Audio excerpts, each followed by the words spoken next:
Gracias por continuar con nosotros aquí en Mujer TV y como les dije vamos a hablar acerca de la endodoncia. Ya se me había escapado el nombre del tema y ya estoy para hablar de esto con el doctor Alex Martínez. Bienvenido, doctor, ¿cómo está?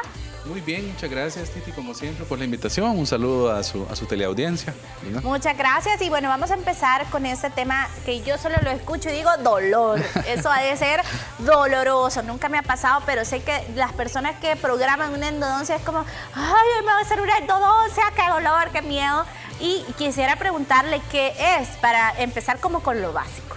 Claro, bueno, quizás... Como sé que hay colegas que nos ven también, hay que decir, ¿verdad? Que la endodoncia es toda la ciencia que involucra este estudio, ¿verdad? De lo que tenemos internamente en el diente, que es se llama cámara pulpar realmente.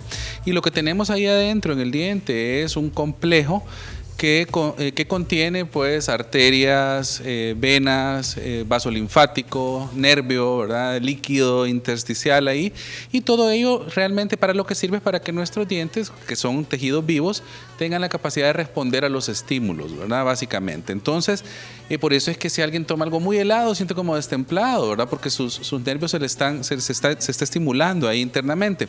Ahora, toda esta ciencia, ¿verdad? Es la endodoncia y lo que pasa es que el tratamiento de conducto radicular, que es a lo que habitualmente se le llama endodoncia, ¿verdad? Popularmente, es la terapéutica que consiste, como estamos viendo ahí en la gráfica, lo que buscamos es accesar cuando ese complejo del que yo he descrito anteriormente se daña por diferentes estímulos. Ahí estamos viendo que se dañó por una caries, eso negrito que se ve en la primera imagen, ¿verdad? A la izquierda de la pantalla.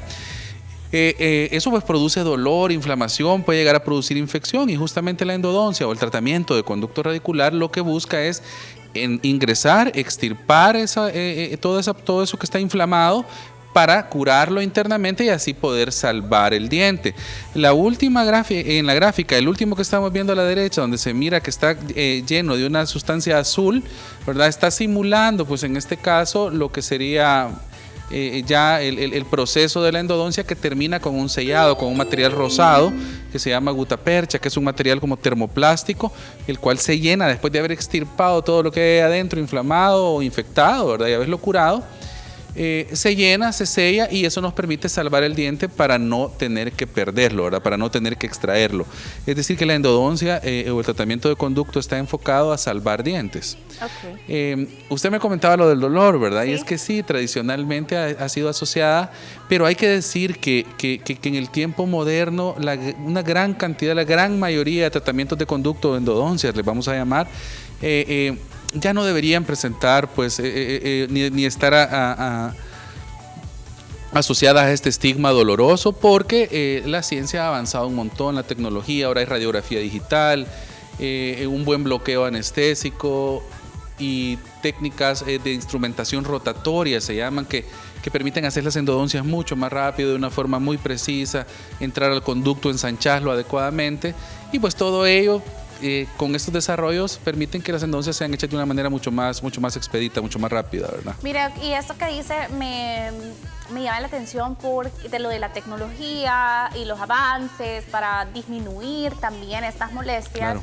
Me llama bastante la atención porque, por ejemplo, en el tema de las cordales, cuando hablamos de ese tema como entre amigos y así, porque alguna vez sale, de, ay, si a mí me anda molestando una, de, ay, yo me tengo que quitar tantas, pero me da miedo el dolor. Bueno, yo recuerdo que mi hermano me contó que a él le había dolido y que se le había quebrado en el momento que se lo estaban sacando y no sé qué. Pero yo oigo unas experiencias que yo digo, uy, o sea, de verdad que esto lo oye a alguien que se las tiene que sacar y no va. Sí, pero en mi caso fue una cosa tan como de, llegué, me quitaron o sea, me dolió más como el pinchoncito, claro, de la anestesia, y me las quitaron como en 2 segundos. O sea, sí, fue una cosa tan rápida, sin dolor, nada. Entonces, realmente también va a depender de pues todas estas tecnologías que el doctor al que acudamos tenga, o también el hecho de que algunos procedimientos sí los tiene, por ejemplo, que hacer un máximo. Sí, claro. Claro. En el caso de la endodoncia, ¿qué complicaciones podrían existir? O el dolor en sí, ¿por qué es que se da? Bueno, vamos a ver, ahí estamos viendo en esa imagen, ¿verdad? Ahí justamente ese es un instrumento rotatorio o reciprocante, que es como la tecnología más nueva, se llama reciprocante porque el reciprocar significa que entra un poquito y gira y se regresa. Es una tecnología igual nueva que incluso da a veces mejores resultados que la técnica rotatoria. Ahora, lo que usted mencionaba, en primer lugar, bueno, aquí hay que decir que hay diferentes situaciones y hay casos de casos, hay casos más complejos que otros, ¿verdad? Por ejemplo, ¿por qué puede haber dolor? Una de las primeras causas es una mala anestesia, ¿verdad? Un mal bloqueo anestésico. Hay que estar seguro de que el paciente está bien anestesiado para poder proceder. Anteriormente, con la tecnología de instrumentación manual a veces, ¿verdad? También podían quedar pedacitos de ese nervio. Entonces el nervio quedaba como cercenado internamente. Entonces después de la primera consulta podían haber molestias. Ahí influye mucho, como usted bien decía, también la capacidad del profesional. Ahí pues hay especialistas en endodoncia, que son los endodoncistas, ¿verdad? Que se dedican exclusivamente a hacer eso. El caso también influye, hay casos más complejos que otros. Toda esta gama de situaciones, pues obviamente no podemos estandarizar de manera general lo que cada quien va a sentir. Otra cosa muy importante es el umbral del dolor de cada paciente también. Hay pacientes que tienen un umbral del dolor muy bajo, entonces cualquier estímulo o cualquier situación hace que se produzca una respuesta un poquito más agresiva. Ahora, sumando todos los factores que yo le decía, ahora hay, por ejemplo, localización apical. ¿Qué es el localizador apical? Es un instrumento que nos permite llegar muy preciso a lo que sería el bordecito de la puntita de la raíz del diente, porque uno de los objetivos en las primeras citas, sobre todo, y a la hora de sellar, es que se haya extirpado totalmente bajo anestesia todo el trayecto del nervio para que no quede cercenado ahí adentro, porque si quedan pedacitos sin extirpar, eso podría dar un dolor posoperatorio, ¿verdad? Es decir, que cuando la anestesia pasa después de la primera sesión, el paciente podría sentir molestias. Te invito también a que te suscribas al canal, actives la campanita para que recibas notificaciones cada vez que subo nuevos videos y no te pierdas nada de información sobre la salud de tus dientes. Otras complicaciones que pueden haber también puede ser a veces después de terminar la endodoncia. Es que si por ejemplo el material se extravasa o queda pasado de los bordes de los límites de la raíz, puede haber molestia, ¿verdad? Entonces hay un montón de factores y por eso es importante que el paciente siempre esté bajo asesoría profesional y que esté pues con un profesional capacitado, ¿verdad? Doctor, ¿cuándo es que se recomienda la endodoncia? Porque algunas personas dicen, bueno, tengo nada más una caries, sí, que solo necesita relleno, pero claro, ¿cuándo es que en realidad ya es endodoncia? Sí, cuando el nervio está dañado. O sea, eso que yo describía al inicio, ajá, ¿verdad? Que el diente tiene diferentes capas, diferentes tejidos que lo van componiendo. El más externo, el que nosotros vemos, es el esmalte dental, ¿verdad? Que es como lo blanquito del diente que vemos. Ahora, abajo del esmalte, la siguiente capa es un tejido que se llama dentina, que es una capa un poquito más gruesa, que cuando hablábamos de blanqueamiento yo les decía que ese tejido es amarillo, por eso es que los dientes no son completamente blancos, ¿verdad? Y luego después, abajito de la dentina, internamente ya está el complejo dentinopulpar, lo que sería la cámara pulpar, que es donde está el nervio, la arteria, vena, etc. Si la caries, por ejemplo, ya llega y toca, o sea, perfora el esmalte, perfora la dentina y ya se acerca mucho o toca este complejo de nervio, ¿verdad? Que hay ahí adentro, nervio, arteria, vena, el complejo neurovascular, entonces ya es necesaria la endodoncia. ¿Por qué? Porque ya eso se inflama y se inflama de manera irreversible. De ahí es donde el dolor de muelas famoso, ¿verdad? Suele ser porque hay una lesión ya internamente en el diente a ese complejo neurovascular y entonces ya un rellenito ya no serviría. ¿Por qué? Porque eso después de inflamarse irreversiblemente se va a necrosar, se va a morir y es donde empieza una infección dental. Entonces, ya sea que la caries haya tocado eso y esté produciendo dolor o que haya pasado mucho tiempo, digamos, a veces pasa que el paciente se aguanta, toma analgésicos y de repente el dolor parece que milagrosamente se quita y ya no vuelve por un tiempo y lo que ha pasado es que el nervio se murió. Entonces ya no hay dolor porque el nervio está necrosado. Y eso lo que está generando es una infección. Entonces en cualquiera de estos escenarios ya es necesaria una endodoncia, ya está justificada y se debe realizar porque si no el diente tendría que ser extraído ya que no podemos andar con un proceso infeccioso. No sé si esta pregunta realmente no es necesaria, pero a mí me surgió la duda y puede ser que ustedes también, y es, después de una endodoncia, ¿puede haber caries otra vez? ¿O qué pasa con ese orificio de la caries? Excelente, excelente. Lo que pasa es que la endodoncia es muy buena pregunta porque me permite explicar los diferentes pasos de la rehabilitación después de una endodoncia, ¿verdad? La endodoncia o el tratamiento de conducto es lo que hemos dicho, ¿verdad? Es extirpar el nervio enfermo o limpiar esos conductos que pueden estar infectados y curarlos. Hasta allí llega lo que se llama el tratamiento de conducto radicular o la endodoncia propiamente dicha. A partir de ahí ya hay que hacer técnicas de rehabilitación. Las técnicas de rehabilitación es que tenemos que reconstruir ese orificio, tiene que ser llenado, tiene que ser cubierto o restaurado de alguna manera. Y ahí entonces ya viene la prostodoncia, ¿verdad? La prostodoncia o rehabilitación protésica, que ya es otra área de la odontología y que se necesita en estos casos para darle al diente función y longevidad. Es decir que, y eso es algo que pasa muy frecuente, hay pacientes que tienen el dolor, van a su cita, se hacen la endodoncia, normalmente cuando el endodoncista o el profesional que se la realiza, ¿verdad?, termina, les deja un cemento temporal y le dice tiene que venir por su restauración o lo remito ahora al doctor rehabilitador para que le haga su restauración.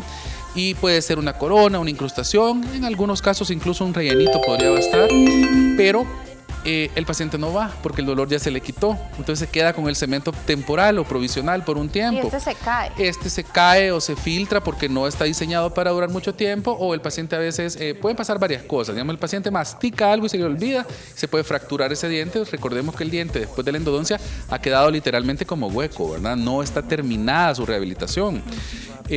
O puede ser que le ande mucho tiempo, aunque no se le caiga, se le filtre y entren bacterias y contaminen la endodoncia. Entonces esto está unido a la relación, le decimos relación endoprosto nosotros en odontología. La relación entre endodoncia y prostodoncia no se puede evitar, no se puede pasar por alto, porque después de haber salvado ese diente, después de haberle tratado sus conductos, es necesario rehabilitarlo. Y para eso es donde decíamos, una incrustación, una corona, que ya viene la parte protésica, donde vamos a darle al diente función masticatoria, ¿verdad? Y eso ya es prostodoncia, ya no es endodoncia, ¿verdad? Entonces, al momento de realizar todo ese procedimiento en donde ya se recupera y se rehabilita, ya no puede haber entonces allí otra caries. No debería. Y esa es una muy buena pregunta, porque una vez hecha la restauración, dependiendo del tipo de restauración que se haga, por ejemplo, si es una corona completa, la corona va a sellarlo todo y debería quedar perfectamente adaptada y sellada. Si todos sus márgenes están sellados, ahí la pieza ya quedaría protegida. Esto no quiere decir que si el paciente no tiene una buena higiene, va a seguir, pueden regresar algún tipo de problema, ¿verdad? Como enfermedad periodontal, inflamación de encía, etcétera. Ahora, si no fue una corona total, sino que para preservar la estructura dental se hace una incrustación, por ejemplo, igual las técnicas de higiene no se pueden obviar ni evitar porque va a haber estructura dental expuesta en cavidad bucal y si esta no se limpia, si no se higieniza, es susceptible de generar caries dental, ¿verdad? Es decir, en ningún caso, ni siquiera en los implantes dentales, ¿verdad? Que los implantes es cuando el diente ya se perdió, se pone el tornillo de titanio en el hueso y sobre ese se monta la corona. Todo, absolutamente todo procedimiento odontológico necesita cuidado, mantenimiento y compromiso de parte del paciente de mantener sus hábitos de higiene bucal, ¿verdad? Esos no se pueden obviar, ¿verdad? Digamos que la endodoncia es como una solución para no quitar ese diente. Exactamente, así es un paso previo para justamente para salvar ese diente, para mantenerlo en boca y que el paciente no pierda su diente natural, ¿verdad? Muy bien, cuando hay una infección demasiado grande, ¿o cuál sería como el punto final? Me imagino que hay muchísimos casos, pero de forma general, cuando usted como profesional ya dice, no, realmente necesita, pues no se puede recuperar esto con una endodoncia, por ejemplo. Claro, ya que se indica la extracción dental, ¿verdad? La exodoncia sería en ese caso, ¿verdad? Okay. Cuando nosotros vamos a quitar un diente, eso se llama exodoncia, ¿verdad? Normalmente me voy a referir, hay muchos casos como usted bien lo dice, voy a decir 3 puntos rápidamente donde realmente un diente ya no se puede salvar. El primero de ellos es cuando la destrucción es demasiado grande. Cuando la destrucción del diente ya falta mucha estructura dental y a veces está incluso por debajo de la encía o la caries o la fractura se han ido incluso por debajo del nivel del hueso, ¿verdad? Y probablemente uno toma radiografía, se evalúa a veces hasta con tomografía y puede llegar a la conclusión de que el diente, el pronóstico de rehabilitación es malo, ¿verdad? En el pronóstico, recordemos, hay 3 tipos de pronóstico. Está el pronóstico bueno, el pronóstico reservado y el pronóstico malo. El pronóstico bueno es cuando yo digo hago todo aquí y debería funcionar bien. Pronóstico reservado es cuando yo digo, y se platica con el paciente, ¿verdad? Hay cierto margen de fracaso, aunque lo hagamos todo bien, este diente podría tener que terminarse extrayendo. Pero el paciente dice, no, mire, luchemos por salvar mi diente hasta donde sea posible. Y uno le dice, ok, estamos en el limbo, pero sí se puede intentar. Y luego está el pronóstico malo, donde definitivamente, por ejemplo, lo que yo me refería, ¿verdad? Que ya aquí no importa lo que hagamos, ese diente se va a perder. En primer lugar, eso, ¿verdad? Cuando la destrucción dental, la destrucción es muy grande y ya no es rehabilitable. Otra causa pudiera ser una fractura vertical del diente, cuando el diente se raja longitudinalmente, ¿verdad? A lo largo de toda su extensión. La fractura vertical o estallido radicular también en algunos casos ya no se puede restaurar. No hay una forma en odontología que nos permita sellar esa raíz si se ha partido o se ha fisurado a lo largo de todo el diente, ¿verdad? Entonces es una causa que indica la extracción dental. Y la otra que pudiera estar indicada es un diente que ya no tenga soporte periodontal, es decir, ha perdido mucho hueso y el diente ya se mueve, está muy flojito, ya no tiene un soporte en el hueso que nos permita decir vamos a salvarlo y vamos a luchar por mantenerlo en boca. Si ese es el caso, pues está indicada la extracción dental también. Ahí tenemos 3 escenarios posibles donde la extracción está indicada, ¿verdad? ¿Por qué a veces los dientes se ponen flojos? ¿Necesariamente por una mala higiene o tiene que ver otros factores? Lo más común es una combinación entre una predisposición genética y mala higiene, ¿verdad? Y es lo que conocemos como enfermedad periodontal inflamatoria, ¿verdad? Entonces hay una combinación entre una mala higiene, un descuido y cierta predisposición genética, ¿verdad? Hay otros casos donde hay afecciones sistémicas involucradas, ¿verdad? Situaciones como diabetes no controlada, por ejemplo, que ya hemos tratado, ¿verdad? Un poquito de ese tema, en el cual, debido a que las defensas del paciente, todo su sistema inmunitario está ligeramente disminuido, le es más fácil a las bacterias colonizar o a los procesos inflamatorios generar problemas con los cuales el hueso se va perdiendo y los dientes se aflojan, ¿verdad? Entonces, todas estas son manifestaciones ya de enfermedad periodontal. Y el área que estudia eso se llama periodoncia, ¿verdad? Como puede ver, todas terminan en oncia, ¿verdad? Es complicado, pero cada área tiene su zona de estudio y el área a la cual se dedica, ¿verdad? Pero todas estas partes la puede ver un odontólogo como tal. O si, digamos, mi problema es de periodoncia. Sí. Debería ir donde un periodoncista. Claro, dependiendo del avance, dependiendo del estadio o de la patología en sí, puede ser necesaria o recomendable en todo caso la referencia con un especialista, ¿verdad? Ok, sí. La verdad que es algo súper complejo. Complejo, claro. El tema de nuestros dientes, el cuidado también de nuestra boca y es como, yo siento que esto de la odontología es como una cosa súper pequeñita, nos puede llevar a un problema súper grande si como no le tomamos como el interés. Totalmente. Incluso hay estudios que demuestran, hablando de la periodoncia, ¿verdad? O incluso también con la endodoncia. Hay bacterias que habitan en boca o que son patógenas y son capaces de generar infecciones dentales o bucales que se ha demostrado que tienen relación con enfermedad cardiovascular, por ejemplo, ¿verdad? O sea, una persona que tiene una enfermedad periodontal, periodontitis, que sus dientes están flojos, sus encías inflamadas y no se la trata, no se cuida, tiene mucho más riesgo de desarrollar problemas cardiovasculares en comparación a una persona que tiene un periodonto sano. Y esto ya está demostrado que debido a situaciones de procesos inflamatorios del organismo, ¿verdad? Se ha descubierto, por ejemplo, que el endotelio vascular, el endotelio es esa capita que recubre todas las venas y arterias de nuestro cuerpo, ¿verdad? Lo que las envuelve, esa capita que envuelve a la cobertura de las venas o arterias, vamos a decir, se llama endotelio vascular, y entonces ya se identificó que esto es un tejido y en todo el organismo se comporta de manera similar. Si está inflamado en un área, esa inflamación puede afectar otras zonas. Por eso se cree mucho en esta relación entre enfermedad periodontal y problemas cardiovasculares. También las bacterias como la porfiromonas gingivalis, por ejemplo, que es una bacteria patógena de cavidad bucal, ha sido aislada pues, en problemas de endocarditis bacterianas y situaciones cardiovasculares. Por eso ya hay una relación establecida. Entonces, al tener problemas dentales o infecciones dentales no tratadas, nuestros riesgos de enfermedad cardiovascular aumentan, ¿verdad? Bueno, doctor, muchísimas gracias de verdad por toda esta información. Le propongo el tema para la próxima semana, hablar de diseño de sonrisa. Excelente. Creo que no hemos hablado de diseño de sonrisa y usted es experto. Bueno, hablemos de eso con mucho gusto. ¿verdad? Bueno, y vamos a hablar acerca de los pros, los contras, quién puede, quién no puede. Es verdad que Belija Miriente, hemos visto también actrices que de repente han ido y han tenido mala praxis, entonces tienen un problema, un resultado. De todo eso vamos a estar hablando, así que si ustedes tienen dudas acerca de esto, el próximo martes, cómo hacer para que me quede bonito, qué es lo que qué debería de pasar en la consulta previa a decidir a hacerme ese diseño de sonrisa. Así que, doctor, muchísimas gracias. Regálenos sus redes sociales para que lo puedan seguir. Claro, gracias a usted por la invitación como siempre, Titi. Me pueden encontrar en Instagram como Dr. Alex Martínez, DR-Alex Martínez.